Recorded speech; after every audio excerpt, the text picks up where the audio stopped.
Good evening, sir. Good evening, Mr. Moderator.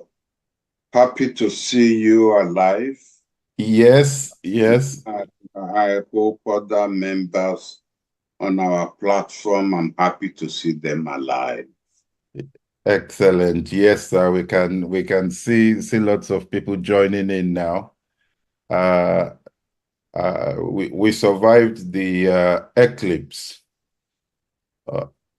I didn't get the chance to see it on our end here. I saw an interesting clip online, sir. Someone said, "Did you see the eclipse in Nigeria?" And someone jokingly said, "If you were the eclipse, would you go to Nigeria?"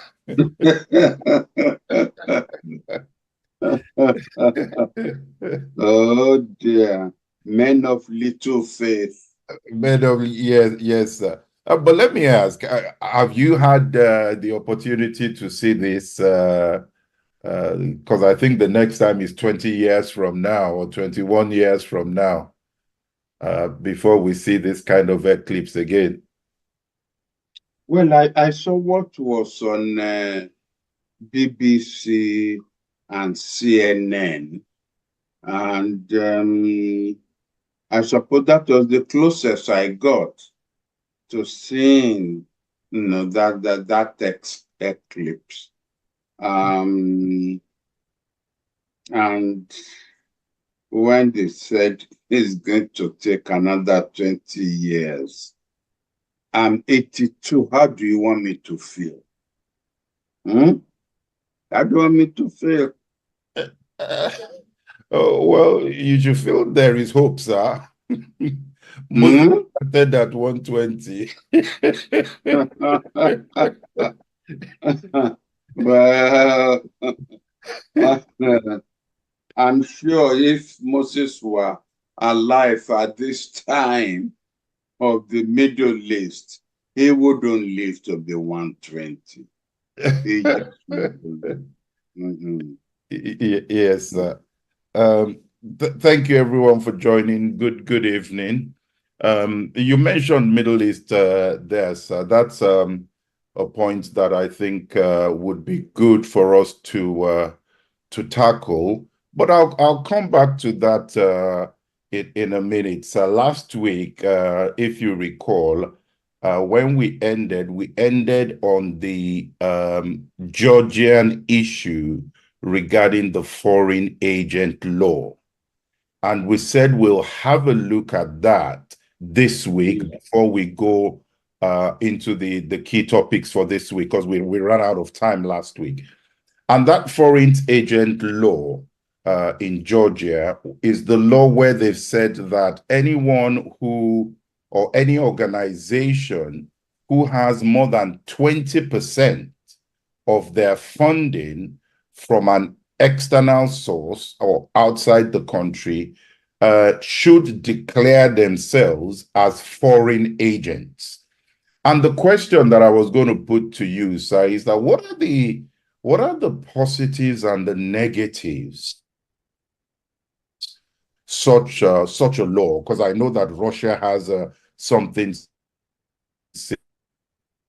similar such a law, and what is the likely impact on international relations and the development of organizations that actually rely on foreign funding?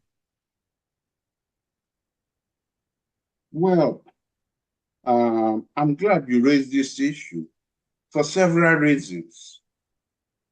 Number one, I've been advocating that in Nigeria, and I know that for 2 sessions of our National Assembly, there have been attempts to raise this issue of NGOs whose funding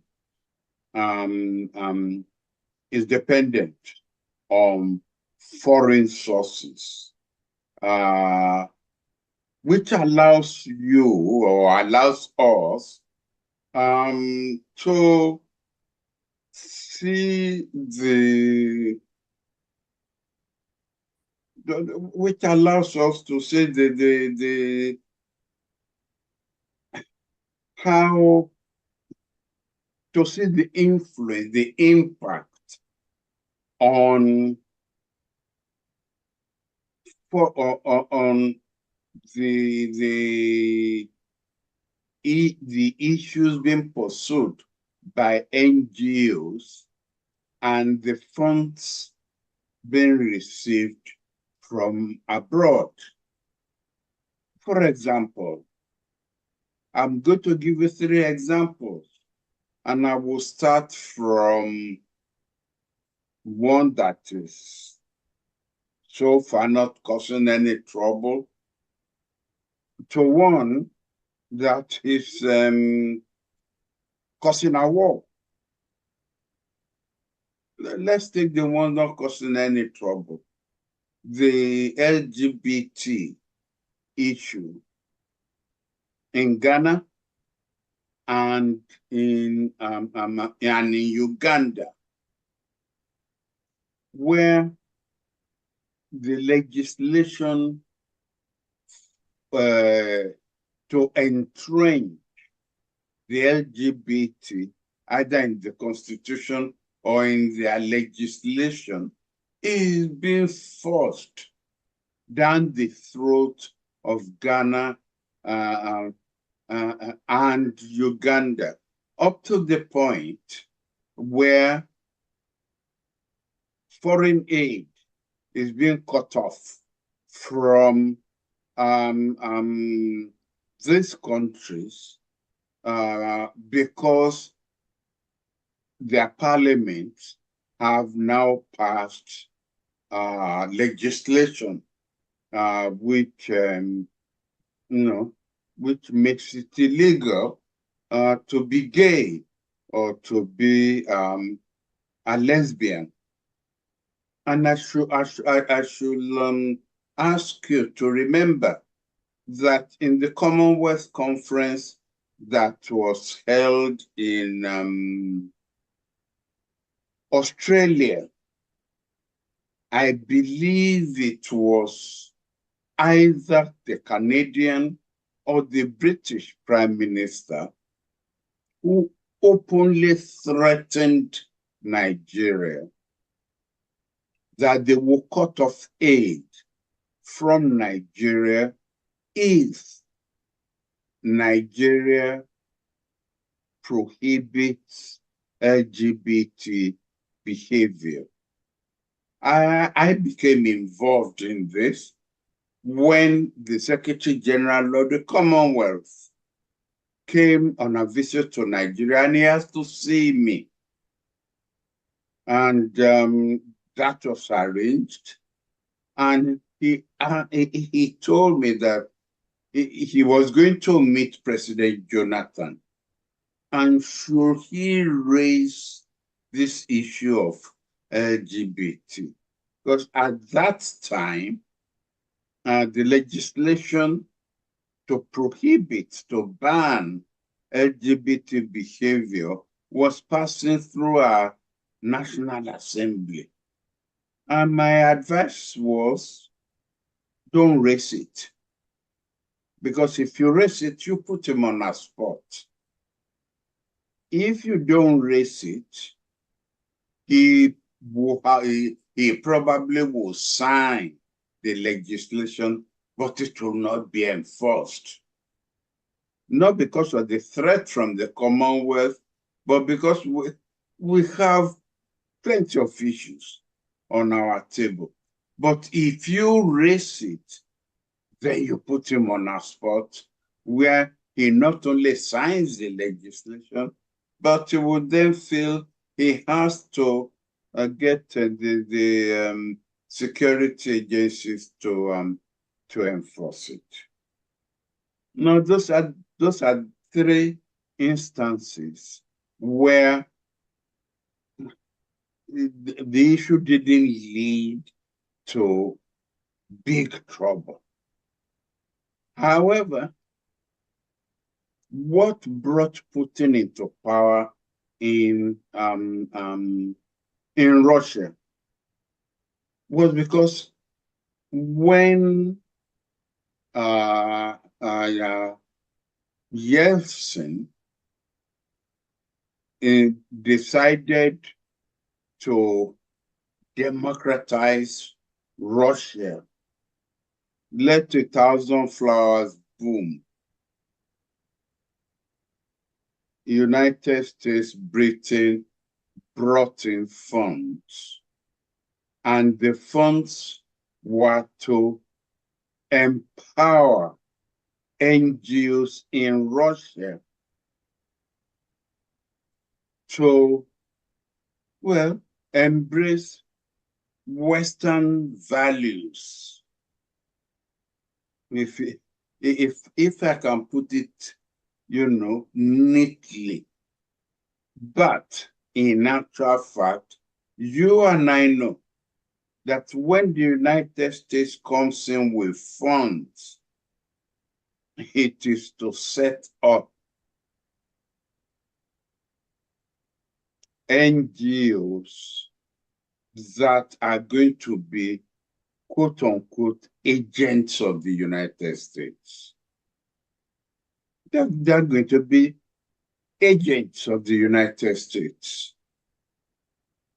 If you dig deep, you will find the CIA behind those NGOs. And so Russia then became a free-for-all. And that's when, the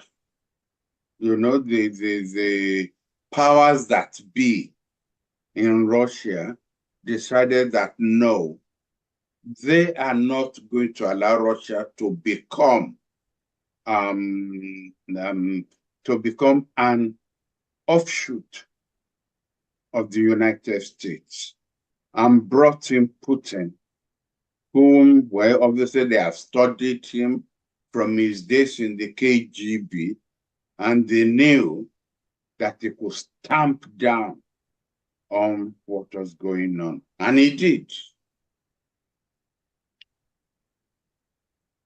In the case of Ukraine, there was a free and fair election, and a pro-Russian,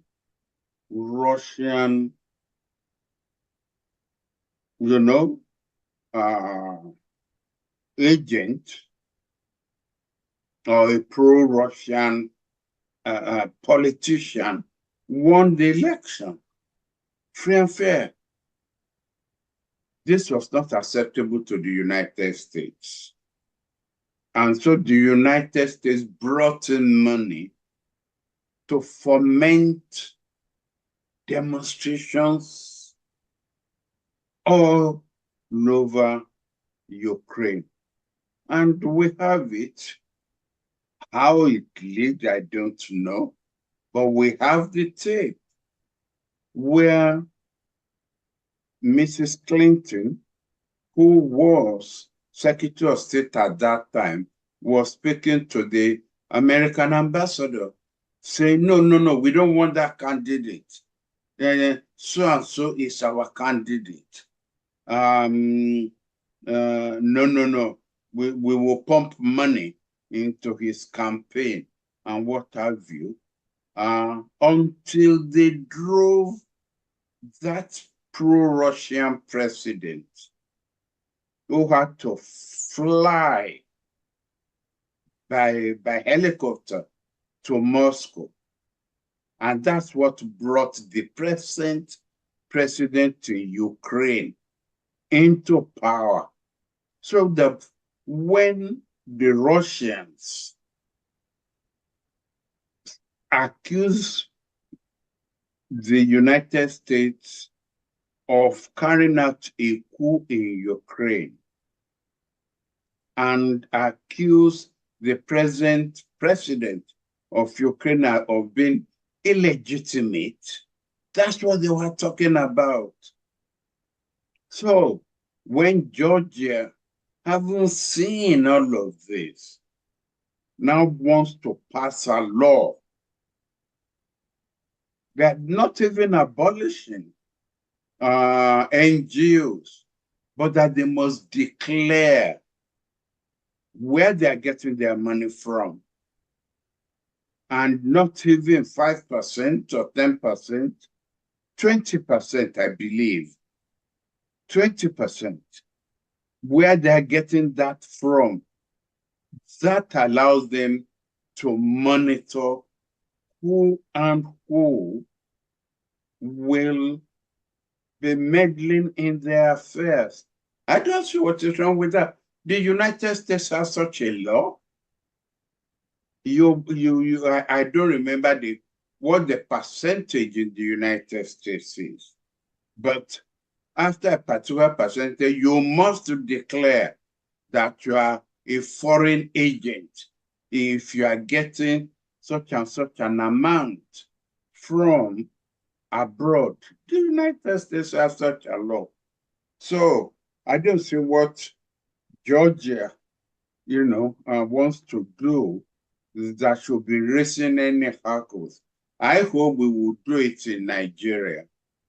I really hope we will do it in Nigeria, because there are issues being raised by NGOs in Nigeria that I wonder, where are these issues coming from? What is the relevance of these issues to what our problem is? Our problem LGBTs in Nigeria? We want water, we want light, we want education, we want health, we want security. Those are the things we should be focusing on, and not issues that are, coming in from abroad, where they have their own problems. Thank you for that, sir. In terms of, I guess, where you draw the line, where we say, okay, they've said 20%, you declare 20%.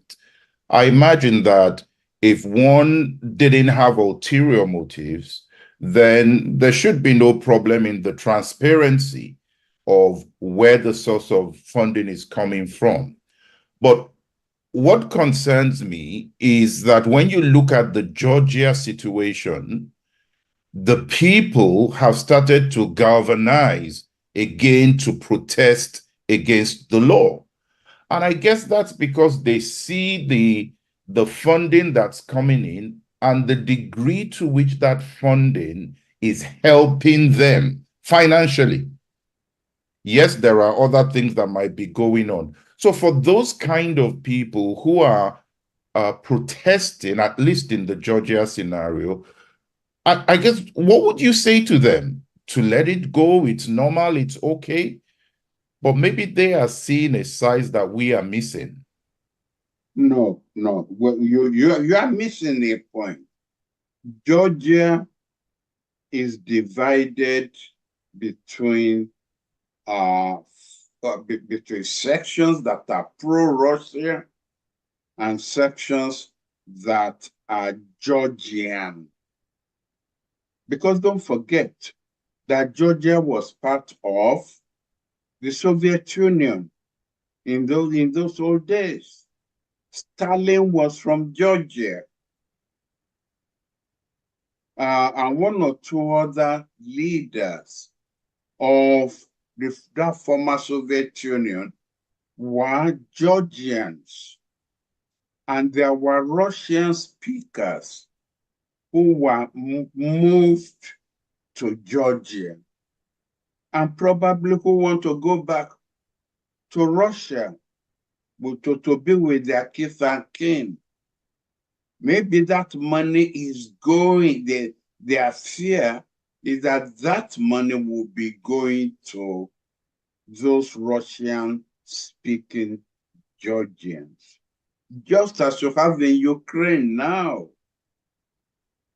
There are Russian-speaking Ukrainians who the Ukrainians had accused Russia of funding their agitation to go back to Russia.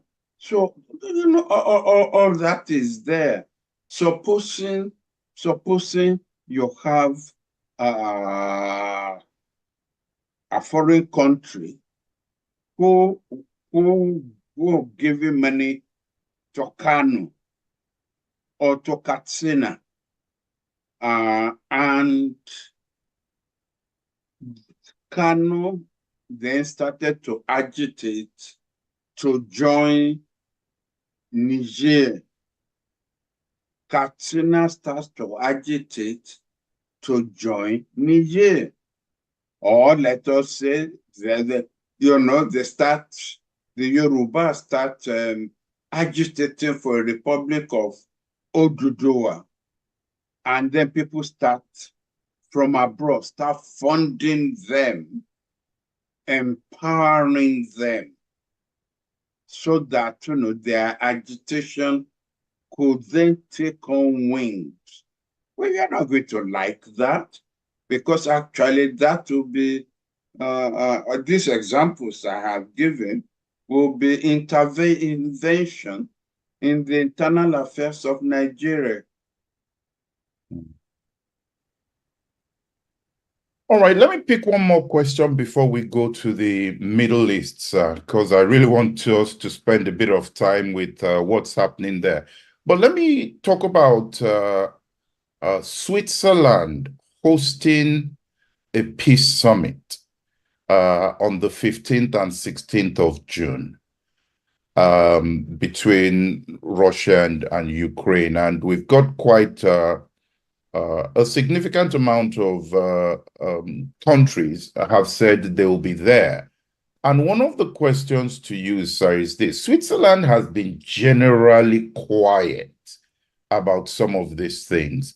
Now that Switzerland is coming up and is saying, let's have a peace summit, to what extent do you think that the intervention from the Swiss would make a difference in the ongoing conflict between Ukraine and Russia?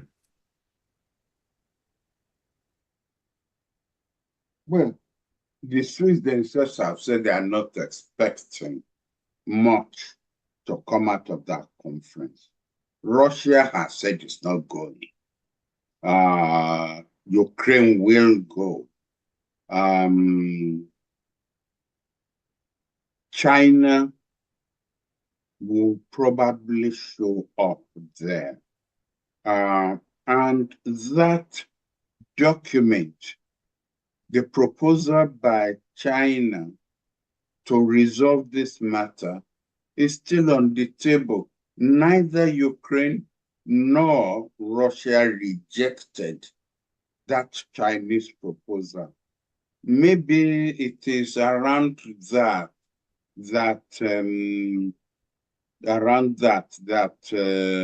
Switzerland will work on. They've invited about 100 countries. I mean, frankly, you've asked me a question to which I don't have an answer. If this were Nigeria, the Nigerians will be asking for the head of whichever foreign minister is calling for a conference that there is no success, that has no success value. But I suspect that Switzerland feels this war has gone on long enough. Somebody must do something about it, and that doing nothing is not an option. It caught me also by surprise when I read about, when I read the news that Switzerland was going to have a conference. But I would like, this is really one of those issues where if there are colleagues who are on our platform and who have an insight, maybe they have served in Switzerland and who have an insight into the thinking of Switzerland and would like to educate us, maybe we should entertain their intervention. Absolutely, sir. Please do raise your hands if you want to comment on any of the points that we're discussing. Raise your hands. Once we see your hand raised, the team will let me know, and we will call you up. So if you want to raise your hand to comment to either this issue of the Swiss and the peace summit that's been planned, or even the one that we've just discussed about Georgia and the foreign agents law and the impact of that on governments, please raise your hand, let me know, and I will call you up. Just one more point, sir. I know I really want to get to Middle East, but I just want to get this one also out of the way before I touch on the Middle East question. And this is the meetings between the Chinese premier and his Taiwanese counterpart, and where they actually discussed reunification. Do you see reunification happening in that place? And what is the likely impact if that were to happen?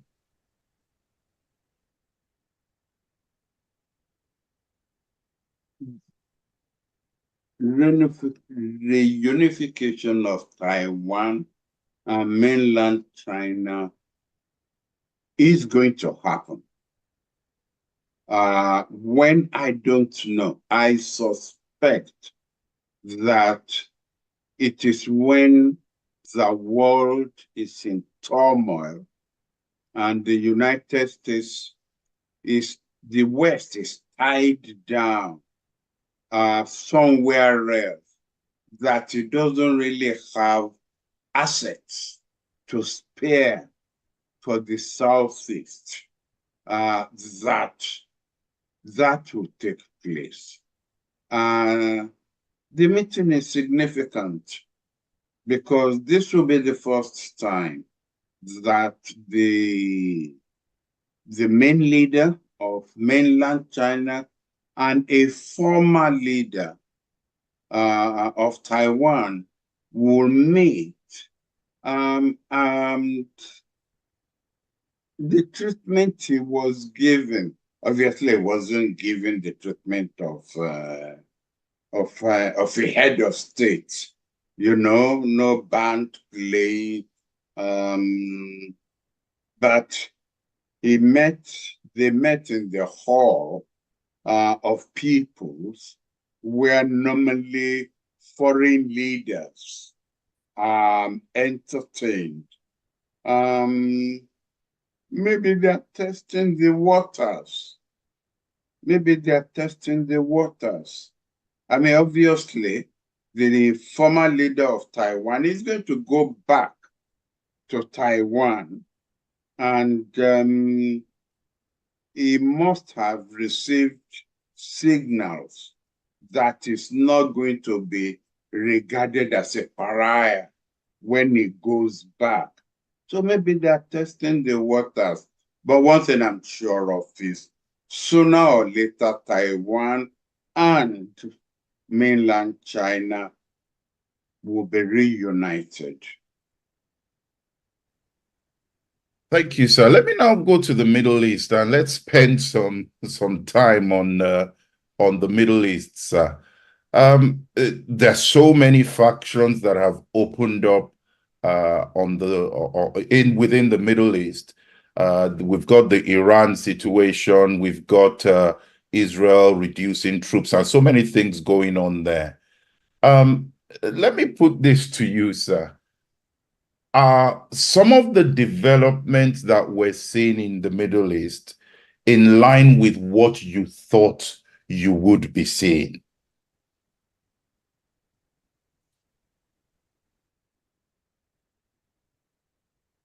you really, you've actually put me on the spot today.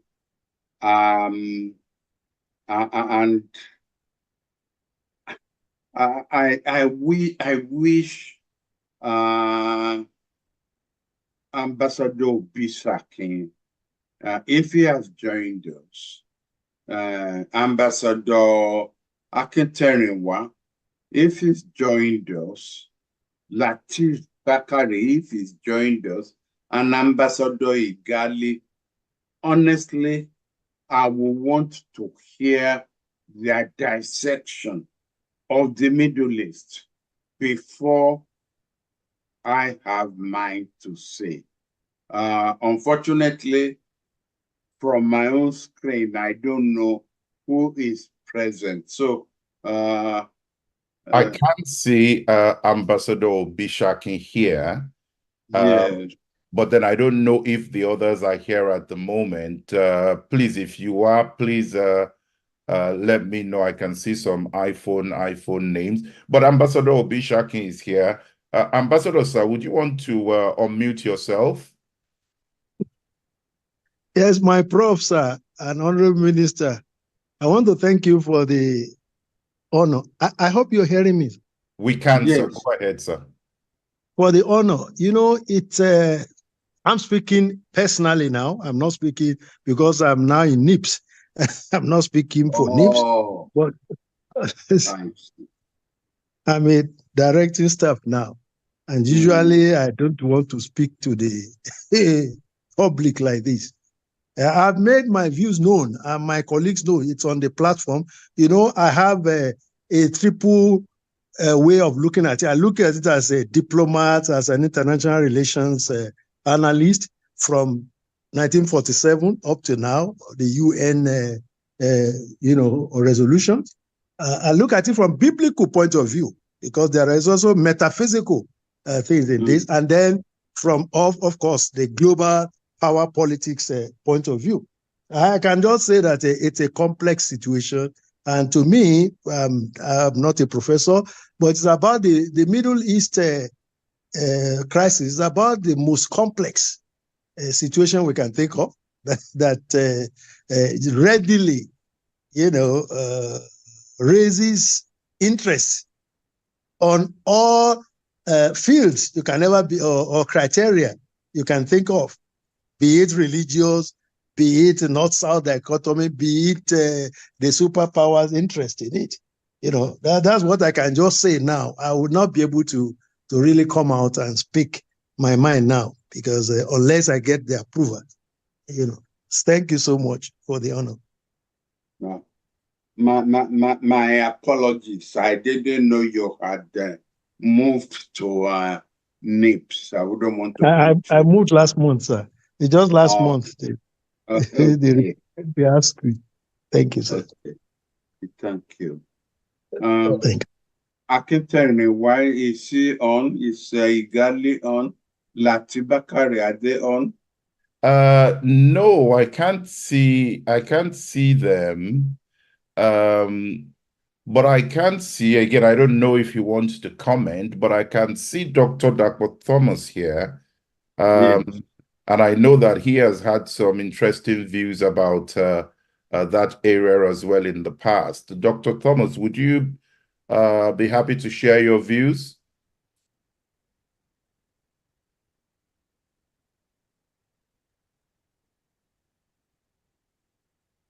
Dr. Thomas, I don't know if you can hear me. Said which aspect of it specifically? So you want me to Prof has answered. All.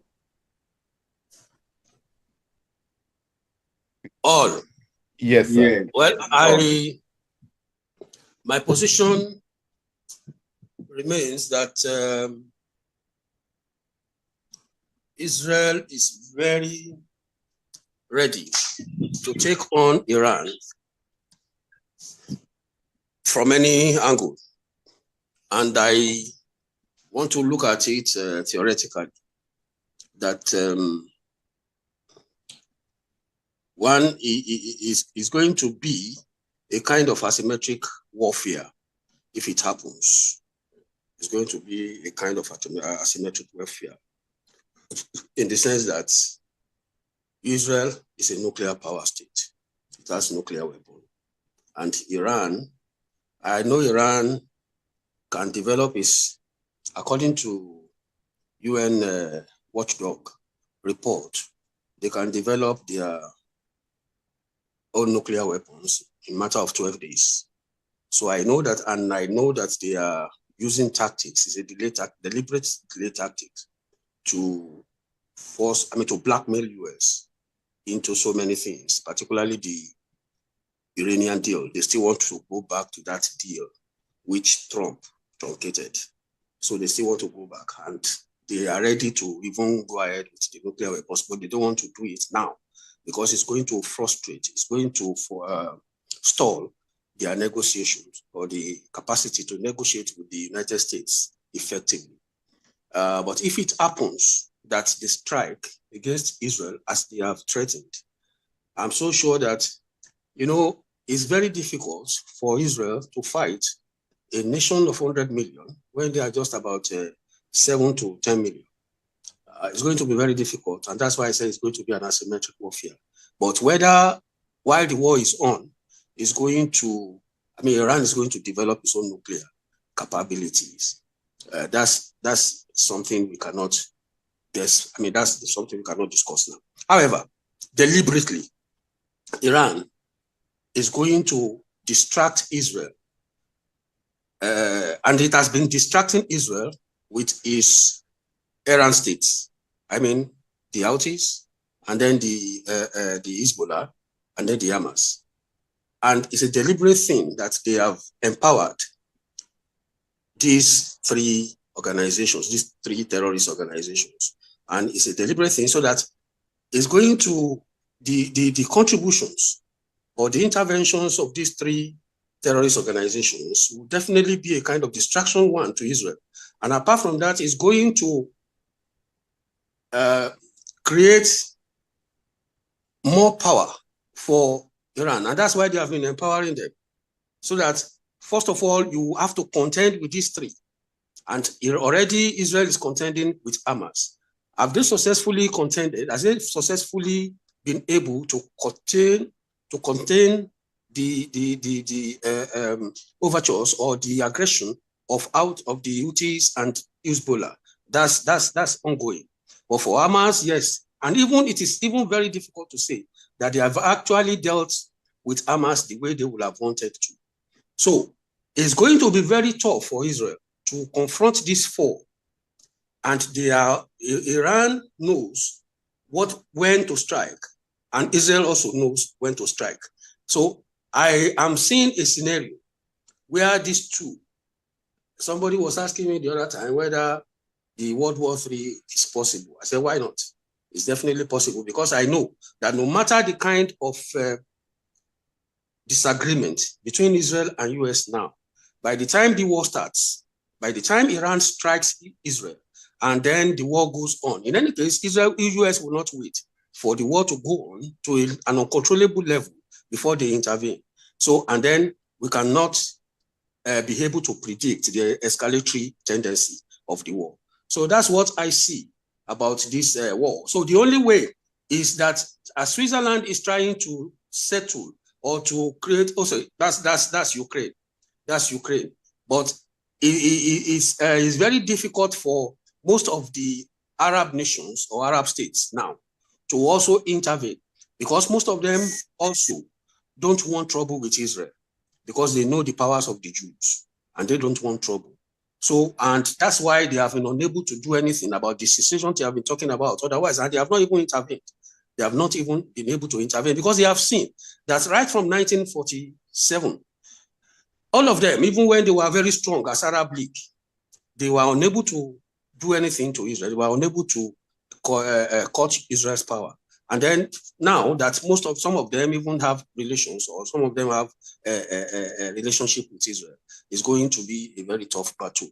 I don't want escalation, but at the end of the day, I don't see Iran and Israel discussing any kind of peaceful dialogue. They are adversaries. They are eternal adversaries. and they are not likely to come up with any kind of resolution of reconciliation.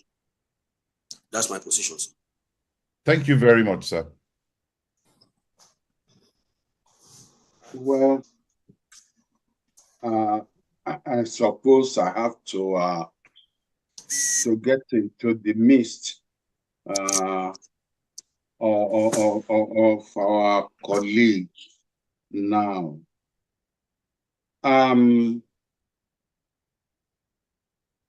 Israel has been playing a provocative game,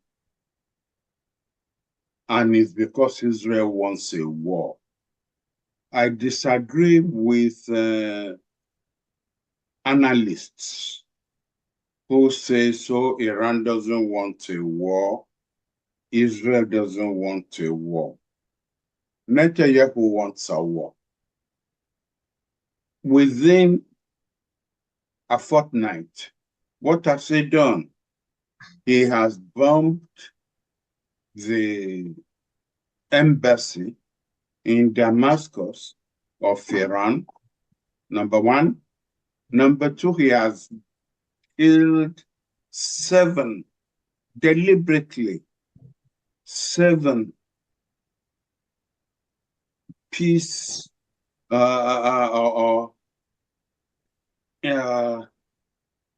people who were there to take care of to feed those who were in need.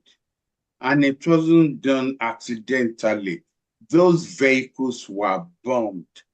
They knew, they could see from the emblems on the face of the vehicles.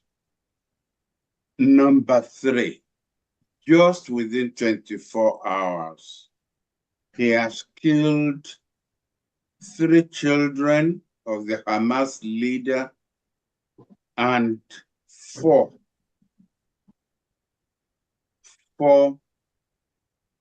grandchildren of the Hamas leaders. Let's turn these things around. Supposing it was Hamas who killed 3 children of Netanyahu, the whole world, or the whole Western world, will be in Tel Aviv now,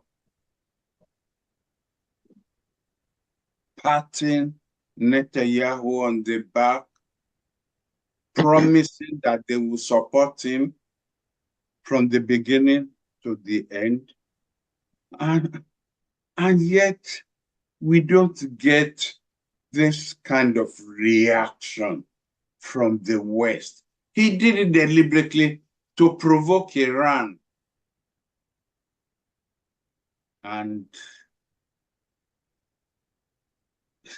knowing what Iran was capable of doing, immediately Biden steps before the microphone and promises Israel to back Israel to the end in case Iran retaliates. It's obvious then that once one game is being played that we as scholars should pay attention to. You know, after the killing of those 7 those 7 peace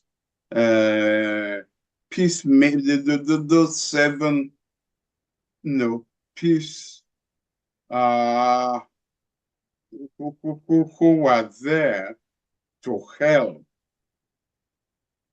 Still, all the leaders, after making all the noise, still continued that they will continue to supply weapons to Israel.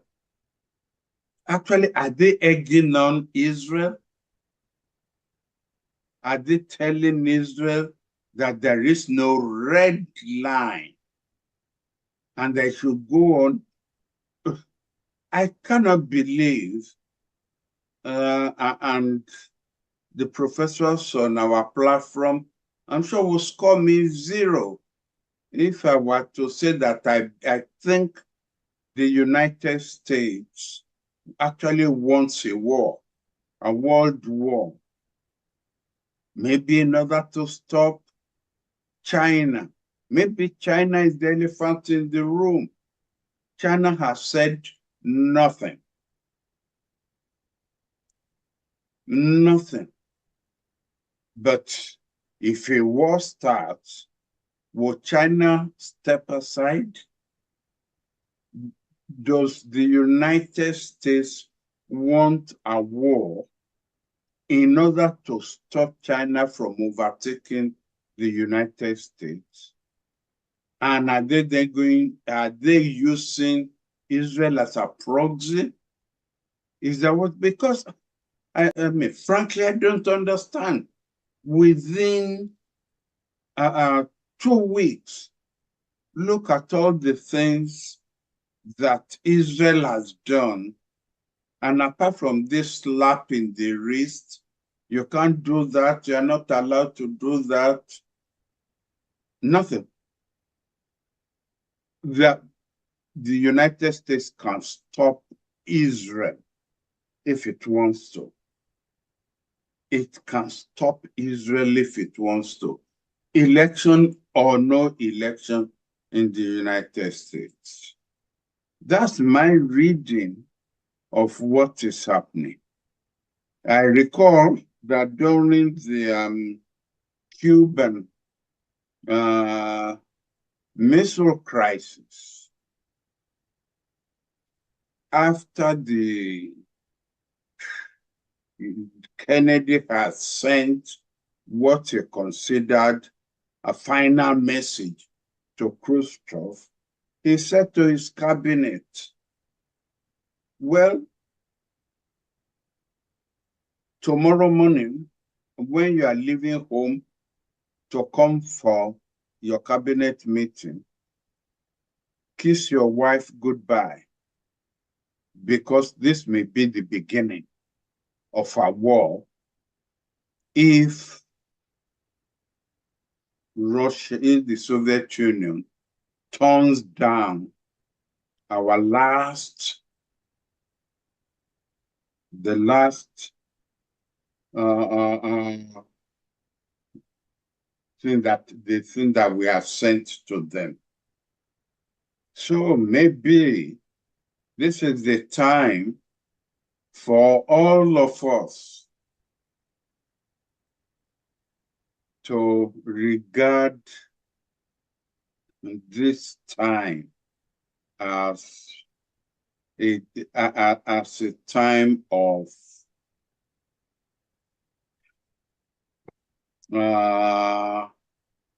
I'm not saying the beginning of a third world war, but a time of that we will stare the world in the face and wonder how rational human beings can get to this stage. One of my colleagues said, I think it was Dapo, that Israel is such a small country, and that is true.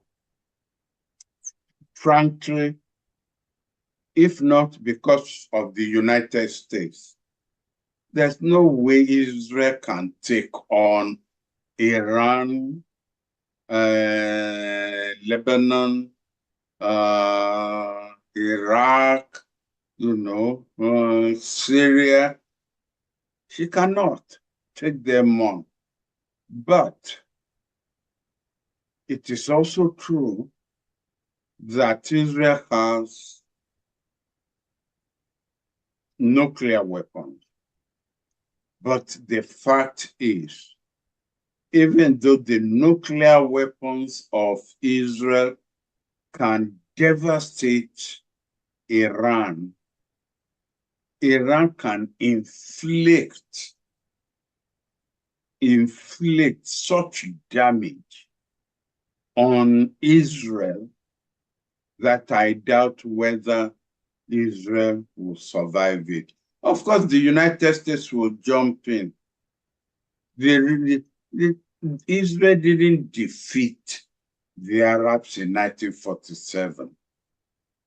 Israel plus the United States defeated the Arabs in 1947. And every single war that had been fought between Israel and the Arab countries, the United States has been there backing Israel. And that is why. So I think we're in dangerous times. We're in dangerous times. I read in the Guardian of London, a scholar who used to be in the United States saying this is how Europe underplayed the Second World War until it found the Second World War upon its head. I hope we are not making the same mistake. I just hope not. I can see Dr. Thomas has raised his hand. Go ahead, sir, and then I'll come to someone called MKO who has a question for us to pick. Dr. Thomas, please unmute yourself, sir. Okay. Now, I'm not too sure if my research is correct, but Prof, please, I want you to enlighten me. My own research or reading of the Arab-Israeli war, the only time I have seen the active participation of US in the war, right from the time they have been fighting since 1947, the only time I could see that US actively participated was the Yom Kippur War of 1973. And in fact, even at that, don't forget, sir, that the Israeli army had already encircled the Syrian and the Egyptian army. And it was Kissinger, as a result of the oil embargo threats by Saudi Arabia and others, that it was Kissinger who now said that they should not kill those soldiers that had been encircled. Well, that's the only one I can remember that US was actively involved. And in any case, Israel was ready to go on. So, but from 1947 till then, 47, 56, 63, 67, I'm not too sure if US was actively involved in most of the wars that Israel fought. So I'm not too sure, sir. But that's what I have read so far, that it was only in 1973 from my research that I can see that US was active. So maybe you have a superior information or facts, sir. Thank you. Well, I do. The United States was supplying airplanes being flown by American pilots to Israel during each of these wars that you have mentioned, and those and the intervention proved rather critical. They didn't need to put troops on the ground.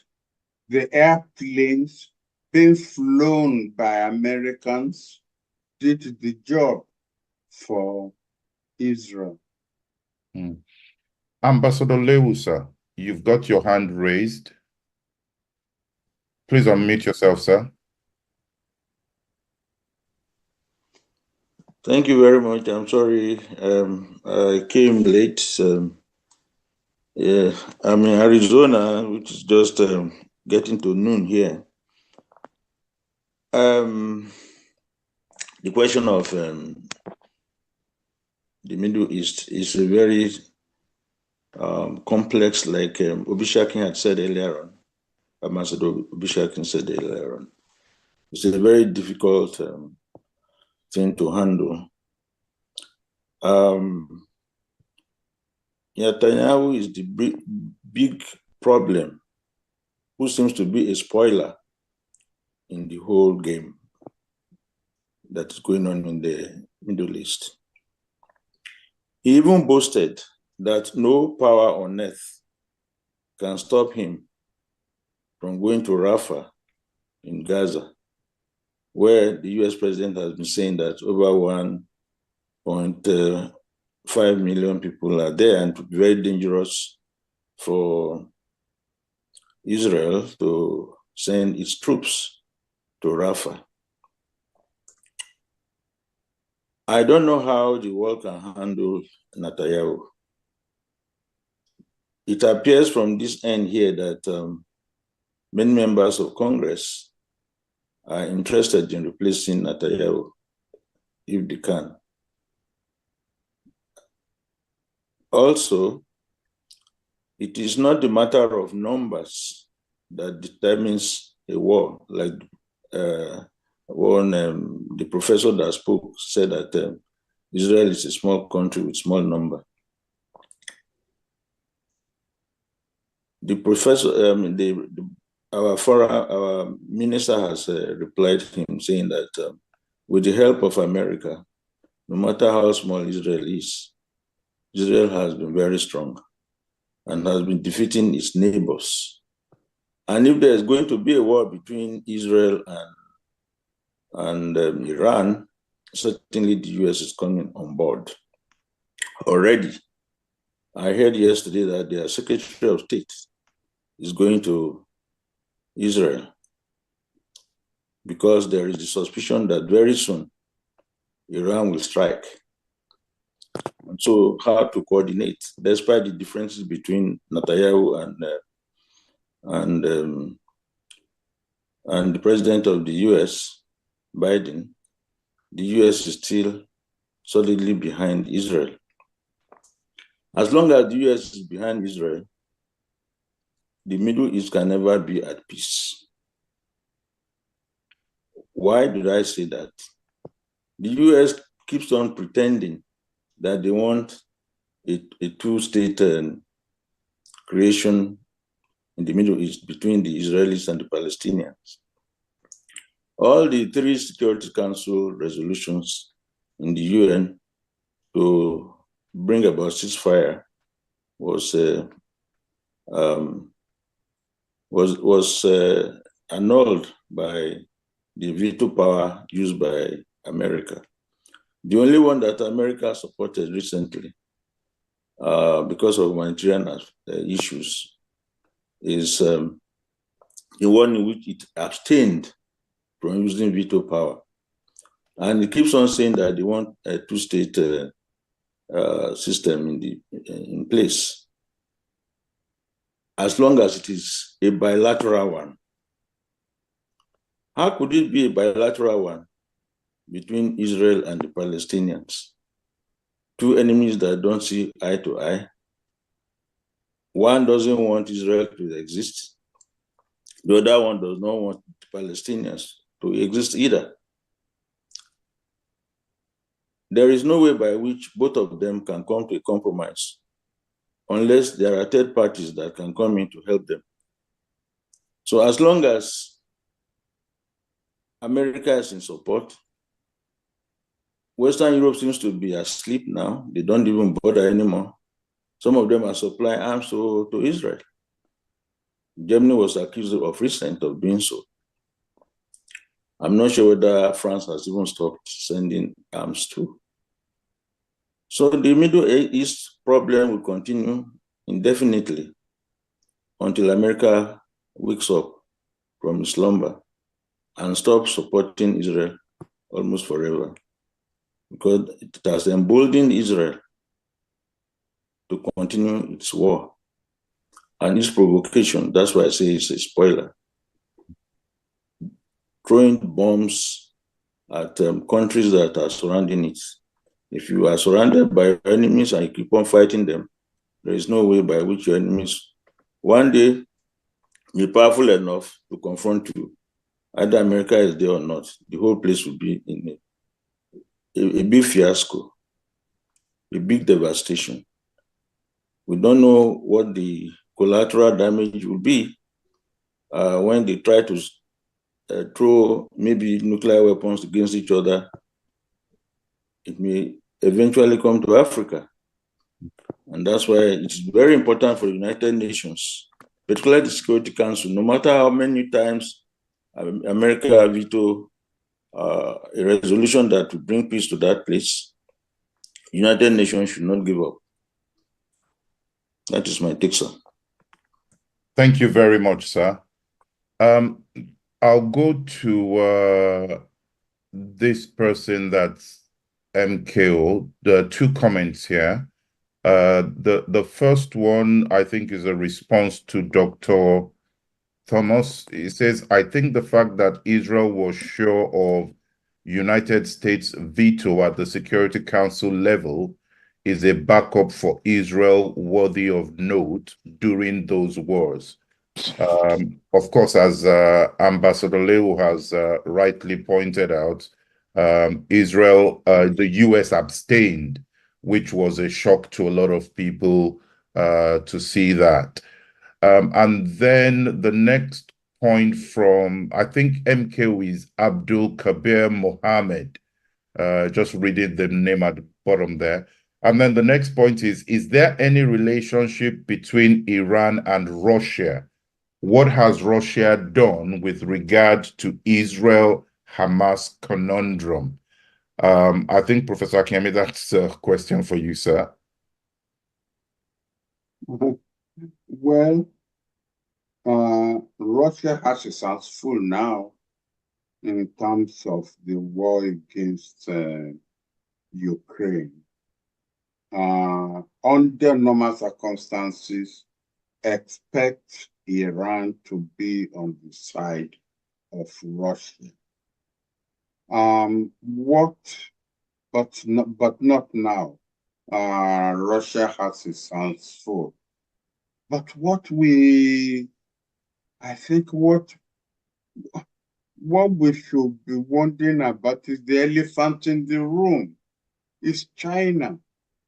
China is leaving it to Russia, is leaving it to Iran, is leaving it to the United States, Israel, and so on, to fight it out among themselves.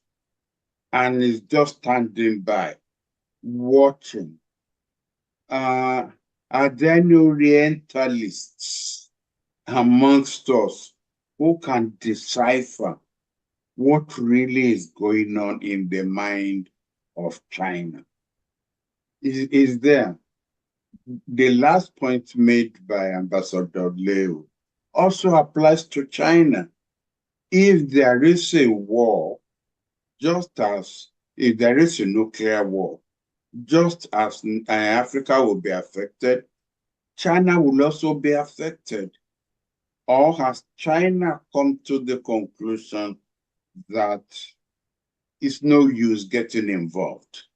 This is especially as long as the United States remains is playing a double game. It's a double game is playing. Biden criticizes Netanyahu and then sends his Secretary of State to Tel Aviv to egg him on, to reassure him that the United States is still behind him. It doesn't make sense. If any other country has done what Israel has done, the United States behavior would have been totally different. Totally different. So in a way, the solution to this problem is not even in the hands of Netanyahu. It's in the hands of the United States. And I'm afraid that Biden, all right, assume one of us is an American. We don't like what Biden is doing in the Middle East. What is the alternative? Supposing you are a voter in the United States, what is the alternative to Biden? Is it Trump? How United States found itself in a position where the two people it needs to consider in November are these two people. It beats me all. And don't ask me who I would have voted for if I were an American. Don't ask me that question. But if there's an Orientalist amongst us, please explain to me the game that China is playing. All right, thank you, sir. Someone here just says, Prof, the essential relationship between the USA and Israel is where the tail wags the dog. That's from Mani Ochuboju. Forgive me if I didn't pronounce that very correctly. We've run out of time, sir. Sorry, sir. I've taken you 10 minutes over time. Next week, I will start with the points that we didn't get to.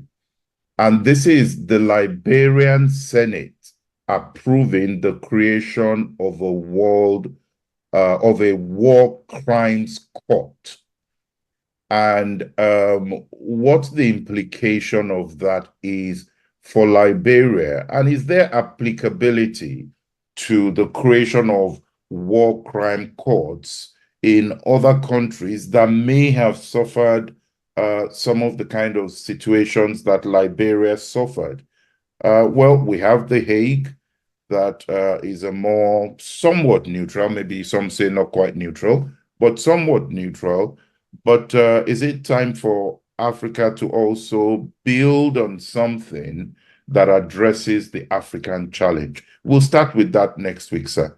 But for now, thank you very much, sir. Thank you, everyone, for joining the program this evening. We'll be back same time next week for other questions as well. And just before we go, I've noticed over the last few weeks, some people have tried to click on the link to start the recording of the sessions.